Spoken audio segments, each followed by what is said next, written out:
Country delight buffalo milk ని మా family వాళ్ళకి ఎప్పటి నుండో వాడుతున్నాను. ఈ పాల ఫస్ట్ యూజ్ నుండి నాకు దీనిపైన చాలా నమ్మకం వచ్చింది. Choose Country Delight and live better. Venezuela మీద అమెరికా ఏ క్షణమైనా దాడి చేయవచ్చు అనే వార్తల్ని గత కొన్ని రోజులుగా చూస్తూ ఉన్నాం కదా సార్. వెనిజులా అండ్ అమెరికా ఈ రెండు దేశాల మధ్య ఉన్న వివాదం మీద మీరు కూడా మాట్లాడారు కూడా. రీసెంట్ గా ట్రంప్ వెనిజులా అధ్యక్షుడు మాడ్యురోకి ఒక స్ట్రాంగ్ వార్నింగ్ ఇచ్చాడు sir. You must leave the country అని చెప్పేసి.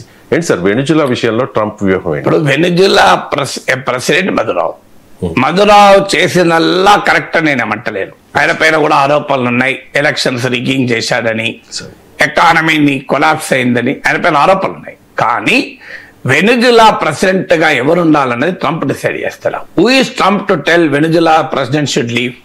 రేపు ట్రంప్ నచ్చకపోతే మోడీ షుడ్ లీవ్ ఇండియా అంటే ఒప్పుకుంటావా మనం? మీకు గుర్తుంటుంది, గుజరాత్ చీఫ్ మినిస్టర్ గా మోడీ ఉన్న రోజుల్లో అమెరికా వాళ్ళు వీసా రిజెక్ట్ చేశారు. అమెరికా ఆపర్చునిటీ అమెరికన్ ప్రభుత్వాన్ని ఎంత ఉంటుందో దానికి ఇదే ఉదాహరణ. అదే మోడీకి ఇప్పుడు నీరాజనాలు అర్పిస్తున్నారు వైట్ హౌస్ లో. సో అందువల్ల ఎవరు, నేను ఆ రోజు కూడా చెప్పాను, ప్రతిపక్షాలకు కూడా మోడీకి వీసా నిరాకరణ సమర్థించినప్పుడు నేను తీవ్రంగా ఖండించాను. ఇది అన్యాయము. Narendra Modi is an elected chief minister of our country. మా ప్రజలు ఎన్నుకున్నారు. మేమేమైనా ఉంటే మేము తెలుసుకుంటాం మా కోర్టులలో. మీరెవరు చెప్పడానికి? మా ప్రజలు ఎన్నుకున్న ముఖ్యమంత్రికి మీరు వీసా ఇవ్వనండి హక్కు మీకు ఎవరు ఇచ్చారు? రేపు అమెరికన్ ప్రెసిడెంట్ మేము వీసా ఇవ్వమంటే ఒప్పుకుంటారా? అమెరికా ప్రెసిడెంట్ ఇరాక్ లో మారణహోమం జరిపాడని. So who are you to decide? అని నేను ఆ రోజు కూడా అన్నాను.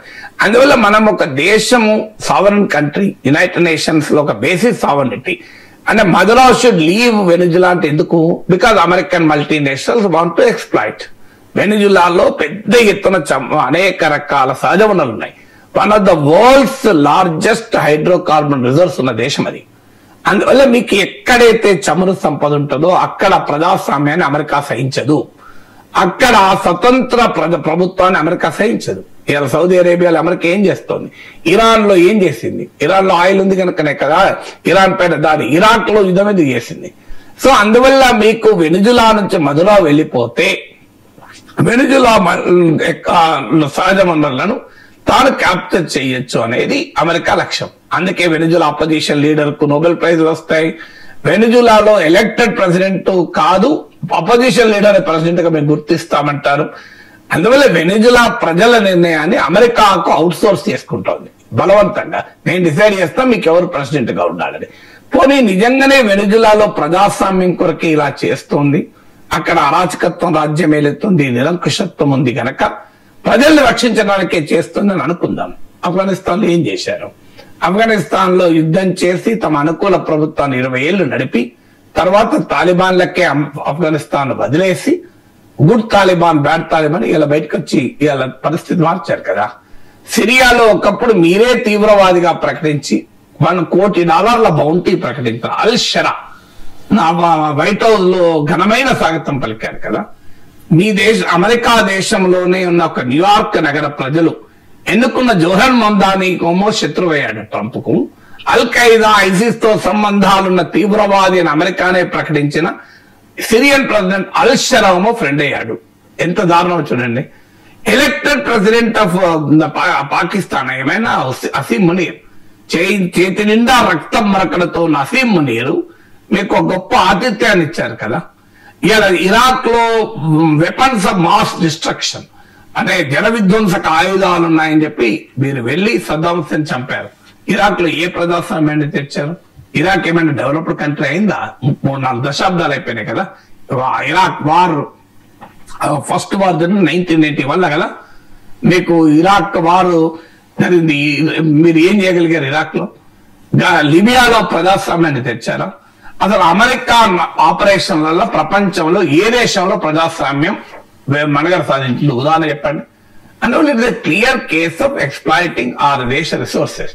రెజీమ్ చేంజ్ అంటే ఆ దేశంలో ఉన్న ప్రభుత్వాల్ని మార్చేసి తమ అనుకూల ప్రభుత్వాలు పెట్టుకొని అక్కడున్న చమురు సంపద, ఖనిజ సంపదను తీసుకోవాలనేది లక్ష్యం.